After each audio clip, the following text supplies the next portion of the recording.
Friends, ನೀವು 10th ಒಳಗಿದ್ರ ಅಥವಾ PUC second year just ಮುಗಿಸಿದ್ರ ಒಂದು ಇಂಟ್ರೆಸ್ಟಿಂಗ್ ಸಂಗತಿ ನೋಡ್ತೀರಿ. ಇಲ್ಲಿ ನಿಮಗೆ 3 ಟೈಪ್ ವಿದ್ಯಾರ್ಥಿಗಳು ಸಾಮಾನ್ಯವಾಗಿ ಕಾಣಬಹುದು.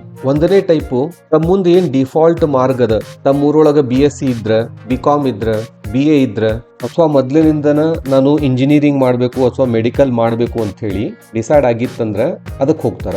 ಅಂದ್ರೆ ಡಿಫಾಲ್ಟ್ ಆಗಿ ಸಿಗುವಂತ ದಾರಿಗೆ ಹೋಗೋರು. ಎರಡನೇ ಟೈಪ್ ವಿದ್ಯಾರ್ಥಿಗಳು ಅವರು ಬಹಳ ಡಿಟರ್ಮೈಂಡ್ ಆಗಿರ್ತಾರ. ಅಂದ್ರೆ ಅವ್ರ ನಿರ್ಧಾರ ಇಷ್ಟು ಬಲ ಆಗಿರ್ತದಂದ್ರ ನಾ ಇದಕ್ಕ ಹೋಗ್ಬೇಕು ಅಂತ ಹೇಳಿ ಮೊದ್ಲಿನಿಂದ ಗೊತ್ತಿರ್ತದ ಅವ್ರಿಗೆ. ಅವ್ರು ಡಿಫಾಲ್ಟ್ ಆಗಿ PUC ಆದ್ಮೇಲೆ ವಿಚಾರ ಮಾಡಿ ತಗೊಳ್ಳೋದಿಲ್ಲ. ಮುಂಚೆಯಿಂದನ ನಾ ಮೆಡಿಕಲಿಗೆ ಹೋಗ್ಬೇಕು, ಇಂಜಿನಿಯರಿಂಗ್ ಹೋಗ್ಬೇಕು, ಅಥವಾ BSc ಮಾಡಿ MSc ಮಾಡಿ ಲೆಕ್ಚರರ್ ಆಗ್ಬೇಕು, ಇಂಥದ್ದೇನೋ ತಲೆಯಾಗಿ ಇಟ್ಕೊಂಡು ಅವ್ರು ಅದನ್ನ ಮಾಡ್ಲಿಕ್ಕೆ ಹೋಗ್ತಾರ. ಮೂರನೇ ಟೈಪ್ ವಿದ್ಯಾರ್ಥಿಗಳು ಎಕ್ಸಾಮ್ ಆದ ಕೂಡ ಎಚ್ಚೆತ್ಕೊಳ್ತಾರ. ಸಾಮಾನ್ಯವಾಗಿ 10th ಆದ್ಮೇಲೆ ನೋಡ್ಲಿಕ್ಕೆ ಸಿಗುದಿಲ್ಲ. ಆದ್ರೆ PUC ಸೆಕೆಂಡ್ ಇಯರ್ ಆದ್ಮೇಲೆ ಮಾರ್ಕ್ಸ್ ಕಡಿಮೆ ಬಂತು, ಸ್ಕೋರ್ ಕಡಿಮೆ ಆಯ್ತು ಅಂತಂದ್ರ ಅವರು ನಾ ಎಕ್ಸಾಮಿಗೆ ಅಪಿಯರ್ ಆಗ್ತೀನಿ ಅಂತ ಹೇಳಿ ಅನ್ಕೋತಾರ. ಇನ್ನೊಂದ್ಸಲ ಎಕ್ಸಾಮ್ ಬರೋದು, ಒಳ್ಳೆ ಸ್ಕೋರ್ ಮಾಡಿ ಆಮೇಲೆ ಇಂಜಿನಿಯರಿಂಗು ಅಥವಾ BSc ಅಥವಾ BCom ಯಾವುದೋ ಒಂದಕ್ಕೆ ಜಾಯಿನ್ ಆಗ್ತೀನಿ ಅಂತ ಅನ್ಕೋತಾರ. ಸೊ ಈ ಮೂರನೇ ಟೈಪ್ನ ವಿದ್ಯಾರ್ಥಿಗಳು 1 ವರ್ಷ ಎಕ್ಸ್ಟ್ರಾ ಸ್ಪೆಂಡ್ ಮಾಡ್ತೀನಿ ಅಂತ ಅನ್ಕೋತಾರ. ಇವತ್ತು ನಾವು ಮಾತಾಡ್ಲಿಕ್ಕೆ ಹೊರಟಿರೋದು 4ನೇ ಟೈಪ್. ಇದರ ಸಂಖ್ಯಾ ಬಹಳ ಕಡಿಮೆ ಅದ. ಆದ್ರೆ 4ನೇ ಟೈಪಿನ ವಿದ್ಯಾರ್ಥಿಗಳು ಹೇಳೋದು, ನಾನು ಎಕ್ಸಾಮ್ ಅಪಿಯರು ಆಗುದಿಲ್ಲ, ಯಾವ್ದಾ ಡಿಫಾಲ್ಟ್ ಎಜುಕೇಶನ್ ಅನ್ನ ತಗೋದಿಲ್ಲ, ಆಮೇಲೆ ನನಗೆ ಏನ್ ಮಾಡ್ಬೇಕನ್ನೋದು 100% ಕ್ಲಿಯರ್ ಇಲ್ಲ, ಅದಕ್ಕೆ ನಾನು ಗ್ಯಾಪ್ ಇಯರ್ ತಗೊಳ್ತೀನಿ ಅಂತ ಹೇಳಿ. ಗ್ಯಾಪ್ ಇಯರ್ ಅಂದ್ರೆ 1 ವರ್ಷ ಬ್ರೇಕ್ ತಗೊಳ್ಳೋದು. ನೀವು ಸಾಮಾನ್ಯವಾಗಿ ನೋಡಿದಂಗ ನೀವೇನಾದ್ರೂ ನಿಮ್ಮ ಪೇರೆಂಟ್ಸಿಗೆ ನಾನು ಎಕ್ಸಾಮ್ ಅಪಿಯರ್ ಆಗ್ತೀನಿ ಅಂತ ಹೇಳಿದ್ರೆ ಅವ್ರಂತಾರ 1 ವರ್ಷ ಯಾಕೆ ವೇಸ್ಟ್ ಮಾಡ್ಕೋತಿ, ಲೈಫದ್ದು ಎಷ್ಟು ಸಿಕ್ಕದ ಅದ ಮಾರ್ಕ್ಸ್ ಒಳಗ ಹೋಗ್ಬಿಡು ಮುಂದೆ ಅಂತ ಹೇಳಿ. ಕೆಲವೊಂದು ಪೇರೆಂಟ್ಸ್ಗಳು ಒಪ್ಕೋತಾರ, ಆಯ್ತು ಅಂತ ಹೇಳಿ ಅವಕಾಶ ಕೊಡ್ತಾರ. ಕೆಲವು ಸ್ಟೂಡೆಂಟ್ಗಳದ್ದು ಅದೃಷ್ಟವಶಾತ್ ಸ್ಕೋರು ಇಂಪ್ರೂವ್ ಆಗ್ಬಹುದು, ಇನ್ನು ಕೆಲವೊಬ್ಬರದು ಸೇಮ್ ಇರಬಹುದು ಅಥವಾ ಕಡಿಮೆ ಆಗ್ಬಹುದು. ಇನ್ ಎನಿ ಕೇಸ್ ಅವರು 1 ವರ್ಷ ಎಕ್ಸ್ಟ್ರಾ ಸ್ಪೆಂಡ್ ಮಾಡ್ತಾರೆ. ಸೊ ಆ ಟೈಮ್ ನಿಜವಾಗ್ಲೂ ವೇಸ್ಟ್ ಆಗ್ತದನೋ ಅಥವಾ ಅದು ನಿಮ್ಮ ಭವಿಷ್ಯಕ್ಕೆ ಒಂದು ಇನ್ವೆಸ್ಟ್ಮೆಂಟು, ಅದನ್ನು ನೋಡೋದು ಇವತ್ತಿನ ವಿಡಿಯೋದ ಗುರಿ. ಸೊ ಇವತ್ತಿನ ವಿಡಿಯೋ ಟಾಪಿಕ್ 10th ಅಥವಾ 12th ಆದ್ಮೇಲೆ ವಿದ್ಯಾರ್ಥಿಗಳು ಗ್ಯಾಪ್ ಇಯರ್ ತಗೋಬೇಕೋ ಬೇಡವೋ. ನೀವು ನಮ್ಮ ಚಾನೆಲ್ ಅನ್ನ ಇನ್ನೂ ಸಬ್ಸ್ಕ್ರೈಬ್ ಮಾಡಿದ್ದಿಲ್ಲ ಅಂದ್ರೆ ಸಬ್ಸ್ಕ್ರೈಬ್ ಬಟನ್ ಪ್ರೆಸ್ ಮಾಡ್ರಿ. ಒಂದು ಬುಕ್ ಬರ್ತದ, ಡಿಸೈನಿಂಗ್ ಯುವರ್ ಲೈಫ್ ಅಂತ ಹೇಳಿ. ಇದನ್ನ ಬಿಲ್ ಬರ್ನೆಟ್ ಆಮೇಲೆ ಡೇವ್ ಇವಾನ್ಸ್ ಅನ್ನೋರು ಬರ್ದಾರ. ಇದ್ರೊಳಗ ಲೇಖಕರು ಒಂದು ವಿಚಾರ ಹಂಚಿಕೊಳ್ತಾರ. ಅದೇನಂದ್ರ, ಜೀವನ ಒಂದ ಕ್ಷಣದಾಗ ಅರ್ಥವಾಗುವ ವಿಷಯ ಅಲ್ಲ, ನಮ್ಮ ಜೀವನನ್ನ ಹೆಜ್ಜೆ ಹೆಜ್ಜೆಯಾಗಿ ಡಿಸೈನ್ ಮಾಡುವ ಒಂದು ಪ್ರಕ್ರಿಯೆ. ನಮ್ಮ ಭವಿಷ್ಯದ ಸ್ಪಷ್ಟತೆ ಯಾವಾಗಲೂ ನಮ್ಮ ಮಾರ್ಕ್ಸ್ ನಿಂದ ಅಥವಾ ಎಂಟ್ರೆನ್ಸ್ ಎಕ್ಸಾಮ್ಸ್ ಇಂದ ಬರುವುದಿಲ್ಲ. ಸಾಕಷ್ಟು ಸಲ ಆ ಸ್ಪಷ್ಟತೆ, ಕ್ಲಾರಿಟಿ ಜಗತ್ತನ್ನ ಅನ್ವೇಷಿಸುವುದರಿಂದ, ವಿವಿಧ ರೀತಿ ಕೆಲಸಗಳನ್ನ ಮಾಡುವುದರಿಂದ, ಗಮನಿಸುವುದರಿಂದ, ಆಮೇಲೆ ನಿಮ್ಮ ಆಸಕ್ತಿ ನಿಜವಾಗ್ಲೂ ಯಾವ್ದ್ರಾಗದ ಅನ್ನೋದನ್ನ ಎಕ್ಸ್ಪ್ಲೋರ್ ಮಾಡೋದ್ರಿಂದ, ಚಿಂತಿಸೋದ್ರಿಂದ ಬರ್ತದ. ಅಲ್ಲೇ ಈ ಬುಕ್ ಡಿಸೈನಿಂಗ್ ಯುವರ್ ಲೈಫ್ ಅನ್ನೋದು ಅರ್ಥಪೂರ್ಣ ಆಗ್ತದ. ಆಮೇಲೆ 1 ವರ್ಷ ಗ್ಯಾಪ್ ಇಯರ್ ನೀವು ತಗೊಂಡ್ರೆ ಅದರಿಂದ ಆಗೋ ಲಾಭ ಏನು ಅಂತ ಹೇಳಿ ಅನ್ನೋ ವಿಚಾರನೂ ಅರ್ಥಪೂರ್ಣ ಆಗ್ತದೆ. ಒಂದು ಮುಖ್ಯ ವಿಷಯ ನಾನಿಲ್ಲಿ ಸ್ಪಷ್ಟಪಡಿಸ್ಲಿಕ್ಕೆ ಬಯಸ್ತೀನಿ. ನಾನು ಪ್ರತಿ ವಿದ್ಯಾರ್ಥಿಯು ಗ್ಯಾಪ್ ಇಯರ್ ತಗೊಳ್ಳೇಬೇಕು ಅಂತ ಹೇಳ್ತಾ ಇಲ್ಲ. ನಾನು ಈಗಾಗಲೇ ಹೇಳ್ದಂಗ ಬಹಳಷ್ಟು ಜನರಿಗೆ ತಾವೇನ್ ಮಾಡ್ಬೇಕು ಅನ್ನೋದು ಗೊತ್ತಿರ್ತದ. ನಿಮಗೆ ಕ್ಲಿಯರ್ ಆಗಿ ಗೊತ್ತಿತ್ತು ಅಂತಂದ್ರ ನೀವು ಕಂಟಿನ್ಯೂ ಮಾಡಬಹುದು, ಅಥವಾ ನೀವು ಅಟ್ಲೀಸ್ಟ್ ಬೇರೆದವ್ರು ಏನ್ ಮಾಡ್ತಾ ಇದಾರ ಅದನ್ನ ನಾನು ಮಾಡಿದ್ರ ಸುಖವಾಗಿರ್ತೀನಿ ಅಂತ ಹೇಳಿ ಇತ್ತು ಅಂತಂದ್ರ ಅದನ್ನು ಕಂಟಿನ್ಯೂ ಮಾಡಬಹುದು. ಆದ್ರೆ ನಿಮ್ ಮನಸ್ಸಿನೊಳಗ ಒಂದು ರೆಬೆಲಿಯನ್ ಕೂತಿದ್ದ ಅಂತಂದ್ರ, ರೆಬೆಲಿಯನ್ ಅಂದ್ರ ಬಂಡಾಯಗಾರ, ಯಾಕ ಬೇರೆದವ್ರು ಹೇಳಿದ್ದು ಕೇಳಬೇಕು, ನನ್ನದು ಒಂದು ಸ್ವತಂತ್ರವಾದ ಮನಸ್ಸದ, ವಿಚಾರ ಮಾಡುವಷ್ಟು ಬುದ್ಧಿಯದ, ನಾನು ಬೇರೆದವ್ರಿಗೆ ಇಲ್ಲ ಅನ್ನೋದು ಅವ್ರ ಮನಸ್ಸು ನೋಯಿಸ್ಲಿಕ್ಕಲ್ಲ, ಆದ್ರ ನಾನು ಖುಷಿಯಾಗಿರ್ಲಿಕ್ಕೆ, ನಾನು ಖುಷಿಯಾಗಿದ್ದು ಅವರನ್ನು ಖುಷಿ ಮಾಡ್ಲಿಕ್ಕೆ. ಇಂಥ ಭಾವನೆಗಳು ನಿಮ್ಗಿತ್ತು ಅಂತಂದ್ರ ನೀವು ನಿಮ್ಮ ಹಿರಿಯರನ್ನ ಒಪ್ಪಿಸೋ ಕೆಲಸವನ್ನ ಕೈ ತಗೋಬೇಕು. ಮೊದಲು ಗ್ಯಾಪ್ ಇಯರ್ ತಗೋಬೇಕು ಅಂತ ಹೇಳಿ ನಿಮಗೆ ನೀವು ಕನ್ವಿನ್ಸ್ ಮಾಡ್ಕೊಂಡು ಬೇರೆದವ್ರಿಗೂ ಕನ್ವಿನ್ಸ್ ಮಾಡ್ಬೇಕು. ಇವತ್ತಿನ ವಿಡಿಯೋದಾಗ ಈ ಗ್ಯಾಪ್ ಇಯರ್ ತಗೊಂಡು ಏನು 10 ಕೆಲಸ ನೀವು ಮಾಡಬಹುದು ಅನ್ನೋದನ್ನ ನೋಡೋಣಂತ. ಒಂದನೇದ್ದು ಟ್ರಾವೆಲಿಂಗ್. ನೀವು ಭಾರತದಾಗ ಅಥವಾ ಕರ್ನಾಟಕದಾಗ ಅಥವಾ ನಿಮ್ಮ ಏರಿಯಾದ ಅಕ್ಕಪಕ್ಕ ಎಕ್ಸ್ಟೆನ್ಸಿವ್ ಆಗಿ ಪ್ರಯಾಣಿಸಿ ಬೇರೆ ಬೇರೆ ಜೀವನ ಶೈಲಿಗಳನ್ನ ಗಮನಿಸಬಹುದು. ಟ್ರಾವೆಲಿಂಗ್ ಅಂದ್ರೆ ದುಬಾರಿ ವಿದೇಶ ಪ್ರವಾಸನ ಆಗ್ಬೇಕು ಅಂತಲ್ಲ, ನಿಮ್ಮ ಸಾಮರ್ಥ್ಯಕ್ಕೆ ಅನುಗುಣವಾಗಿ ಕಂಟಿನ್ಯೂಸ್ ಆಗಿ ಟ್ರಾವೆಲ್ ಮಾಡ್ತಾ ಇರೋದು. ನೀವು ಬೇರೆ ಬೇರೆ ನಗರಗಳು, ಹಳ್ಳಿಗಳಿಗೆ ಭೇಟಿ ನೀಡಿದಾಗ ಜನ ಹೆಂಗ್ ಬದುಕ್ತಾರ, ಯಾವ ರೀತಿ ಕೆಲಸ ಮಾಡ್ತಾರ, ಬೇರೆ ಬೇರೆ ಸಮುದಾಯಗಳು ಹೆಂಗ ಕಾರ್ಯನಿರ್ವಹಿಸ್ತಾವ ಅನ್ನೋದೆಲ್ಲ ನೋಡ್ಲಿಕ್ಕೆ ಸಿಗ್ತದ. ಈ ಅನುಭವ ನೀವು ಬಾವ್ಯಾಗಿನ ಕಪ್ಪಾಗಿದ್ರ ಆ ಬಾವ್ಯಾಗಿಂದ ನಿಮ್ಮನ್ನ ತೆಗೆದು ಸಮುದ್ರಕ್ಕೆ ಬಿಸಾಕದಂಗಾಗಿ ಬೇರೆ ಜಗತ್ತನ್ನು ನೋಡ್ಲಿಕ್ಕೆ ಅವಕಾಶ ಮಾಡಿಕೊಡ್ತದೆ. ಎರಡನೇದ್ದು ವಿಭಿನ್ನ ವೃತ್ತಿಗಳನ್ನ ಗಮನಿಸೋದು. ನೀವು ಇದನ್ನ ಟ್ರಾವೆಲ್ ಮಾಡ್ಕೊಂಡು ಮಾಡ್ಬೋದು ಅಥವಾ ಸ್ವಂತ ನಿಮ್ಮ ಊರಾಗೂ ಮಾಡ್ಬೋದು. ಉದಾಹರಣೆಗಾಗಿ ನಿಮ್ಮ ಊರಾಗ ಯಾರೋ ಒಬ್ರು ಫೋಟೋಗ್ರಾಫರ್ ಇರ್ತಾರ. ಆ ಫೋಟೋಗ್ರಾಫರ್ ಏನ್ ಮಾಡ್ತಾರ, ದಿನಕ್ಕೆ ಎಲ್ಲಿ ಹೋಗ್ತಾರ, ಯಾವ ತರ ತಮ್ಮ ಕೆಲಸ ನಿಭಾಯಿಸ್ತಾರ, ಅದನ್ನೆಲ್ಲ ಗಮನಿಸೋದು. ಇಲ್ಲ ಒಂದು ರೆಸ್ಟೋರೆಂಟ್ ಒಳಗ ಮ್ಯಾನೇಜರ್ ಹೆಂಗ್ ಕೆಲಸ ಮಾಡ್ತಾರ, ಓನರ್ ಹೆಂಗ್ ಕೆಲಸ ಮಾಡ್ತಾರ, ಕಿಚನ್ ಒಳಗೆ ಹೆಂಗ್ ಕೆಲಸ ಆಗ್ತದ. ಇಲ್ಲ ನಿಮಗೆ ಸ್ಪೋರ್ಟ್ಸ್ ನಾಗ ಇಂಟ್ರೆಸ್ಟ್ ಇತ್ತು ಅಂತಂದ್ರೆ ಸ್ಪೋರ್ಟ್ಸ್ ಕೋಚ್ಗಳು ಹೆಂಗ್ ಕೆಲಸ ಮಾಡ್ತಾರ.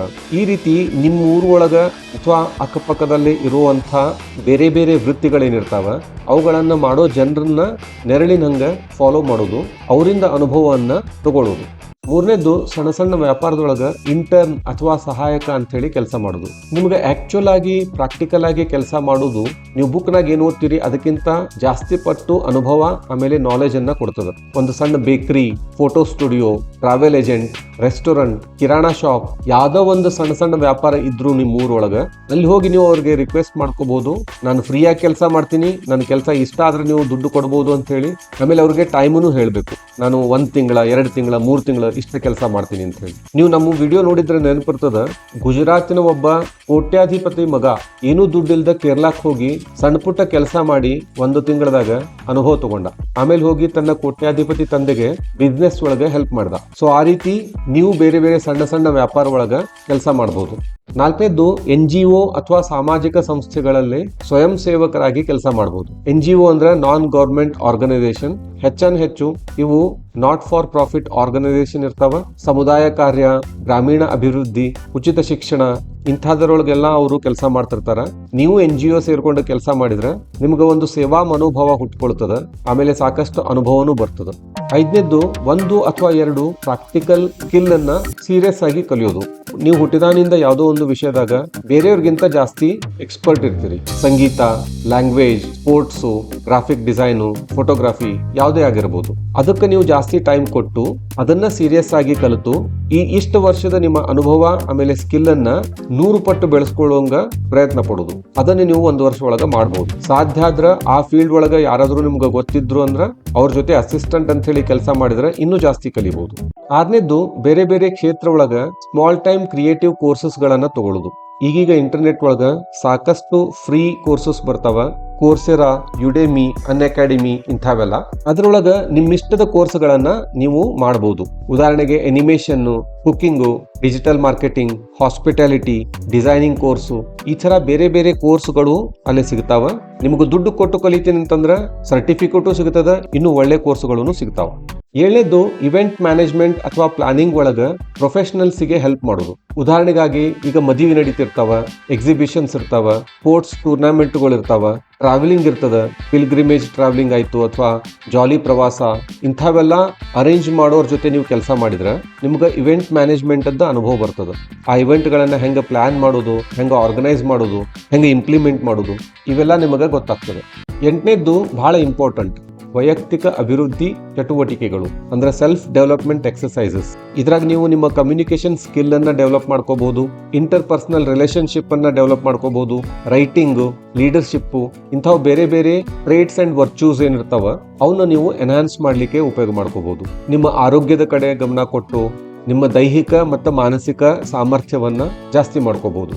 9ನೇದು ಬುಕ್ ರೀಡಿಂಗ್. ಇದು ಬೇರೆ ಬೇರೆ ಪ್ರೊಫೆಷನ್ ಆಮೇಲೆ ರಿಯಲ್ ಲೈಫ್ ಸ್ಟೋರೀಸ್ ಗಳ ಬಗ್ಗೆ ಬುಕ್ ಅನ್ನು ಓದುದು. ನೀವು ಯಾವ ತರ ಜೀವನ ಮಾಡ್ತಾ ಇದ್ದೀರಿ, ಯಾವ ತರ ಯೋಚನೆ ಮಾಡ್ತಾ ಇದ್ದೀರಿ, ನೀವೊಬ್ರು ಅಲ್ಲ, ನಿಮಗಿಂತ ಮುಂಚೆ ಕೋಟಿ ಯಾಕೆ ಅಬ್ಜಾನ್ ಗಟ್ಲೆ ಜನ ಬಂದ್ ಹೋದ್ರು ನಿಮ್ ತರನ ಯೋಚನೆ ಮಾಡಿರ್ಬೋದು, ನಿಮಗಿಂತ ಜಾಸ್ತಿ ಮಾಡಿರ್ಬೋದು, ನಿಮ್ಗೆ ಪ್ರೇರಣೆ ಆಗಿರ್ಬೋದು. ಇಂಥವೆಲ್ಲ ಜನರು ಏನೇನ್ ಮಾಡ್ಯಾರ ಅಂತ ಹೇಳಿ ಸಾಕಷ್ಟು ಉದಾಹರಣೆಗಳು ನಮಗ್ ಸಿಗ್ತಾವ. ಆಟೋಬಯೋಗ್ರಫಿ ಸಿಗ್ತದ, ಬಯೋಗ್ರಫಿ ಸಿಗ್ತದ, ಸೆಲ್ಫ್ ಹೆಲ್ಪ್ ಬುಕ್ ಸಿಗ್ತಾವ. ಇವನ್ನ ನೀವು ಲೈಬ್ರರಿಗೆ ಹೋಗಿ ಆದ್ರೂ ಓದ್ಬೋದು, ಇಲ್ಲ ಬುಕ್ ಅನ್ನ ಕೊಂಡ್ಕೊಂಡಾದ್ರೂ ಓದ್ಬೋದು. ಪಣ ತೊಟ್ಟು ನಾನು ದಿನಕ್ಕೆ 1 ಬುಕ್ ಮುಗಿಸ್ತೀನಿ ಅಥವಾ 1 ವಾರಕ್ಕೆ 2-3 ಬುಕ್ ಮುಗಿಸ್ತೀನಿ ಅಂತ ನೀವು ಅನ್ಕೊಂಡ್ರ ವಿಚಾರ ಮಾಡ್ರಿ, 1 ವರ್ಷಕ್ಕೆ ಎಷ್ಟು ಬುಕ್ ಮುಗಿಸ್ಬೋದು ಅಂತ ಹೇಳಿ. ಆ ಬುಕ್ಕಿನ ಪ್ರಪಂಚದೊಳಗ ನೀವು ಮುಳುಗಿದ್ರ ಆಮೇಲೆ ಹೊರಗೆ ಬಂದು ನೋಡಿದಾಗ ಬೇರೆ ವ್ಯಕ್ತಿನ ಆಗಿರ್ತೀರಿ. ಸೊ ನೀವು 1 ವರ್ಷ ಬುಕ್ ಅನ್ನ ಓದ್ಲಿಕ್ಕೆ ಡೆಡಿಕೇಟ್ ಮಾಡಬಹುದು. 10ನೇದ್ದು ಮತ್ತು ಕೊನೆಯದಾಗಿ ನೀವು ಯಾವ್ದಾದ್ರು ಒಂದು ರಿಯಲ್ ಪ್ಲಾನಿಂಗ್ ಮಾಡಬಹುದು. ರಿಯಲ್ ಪ್ಲಾನಿಂಗ್ ಅಂದ್ರೆ ನೀವೇನ್ ಸ್ಟಾರ್ಟ್ ಮಾಡ್ತೀರಿ ಅದನ್ನ ನಿಮ್ಮ ವೃತ್ತಿಯಾಗಿ ಮುಂದೆ ಕಂಟಿನ್ಯೂ ಮಾಡುವಂಗ. ಫಾರ್ ಎಕ್ಸಾಂಪಲ್, ಸಣ್ಣದಾಗಿ ಒಂದು ಬ್ಲಾಗ್ ಸ್ಟಾರ್ಟ್ ಮಾಡಬಹುದು, ಸೀರಿಯಸ್ ಆಗಿ ಫೋಟೋಗ್ರಫಿ ಸ್ಟಾರ್ಟ್ ಮಾಡಿ ಒಂದು ಪೋರ್ಟ್ಫೋಲಿಯೋ ಬಿಲ್ಡ್ ಮಾಡಬಹುದು, ಯೂಟ್ಯೂಬ್ ಚಾನೆಲ್ ಮಾಡಬಹುದು. ಸೊ ಇಂಥವನ್ನೆಲ್ಲ A to Z ನೀವು ಕಲೀಲಿಕ್ಕೆ ಸ್ಟಾರ್ಟ್ ಮಾಡಿದ್ರೆ ಅದನ್ನ ಕಂಟಿನ್ಯೂ ಮಾಡುವಂಗ ಮುಂದೆ ನೀವು ಕೋರ್ಸ್ಗಳನ್ನು ತಗೋಬಹುದು. ಸೊ ಈ ರೀತಿ ನೀವು ಬರೀ 10 ಪ್ಲಾನ್ಗಳಿಗೆ ಸೀಮಿತ ಆಗ್ಬೇಕು ಅಂತಲ್ಲ, ನೀವು ವಿಚಾರ ಮಾಡ್ರಿ, ನಾನು ಗ್ಯಾಪ್ ಇಯರ್ ತಗೊಂಡ್ರೆ ಏನೇನೆಲ್ಲ ಮಾಡಬಹುದು ಅಂತ ಹೇಳಿ. ನೀವು ನಾ ಕೊಟ್ಟಿರೋ 10 ಎಕ್ಸಾಂಪಲ್ಗಳನ್ನು ಒಟ್ಟಿಗೆನೆ ಮಾಡಬಹುದು. ಅಂದ್ರೆ ಟ್ರಾವೆಲಿಂಗ್ ಅಂದ್ರೆ ಒಂದು ತಿಂಗಳ 2 ತಿಂಗಳ ಕಂಟಿನ್ಯೂಸ್ ಟ್ರಾವೆಲಿಂಗ್ ಮಾಡಬಹುದು.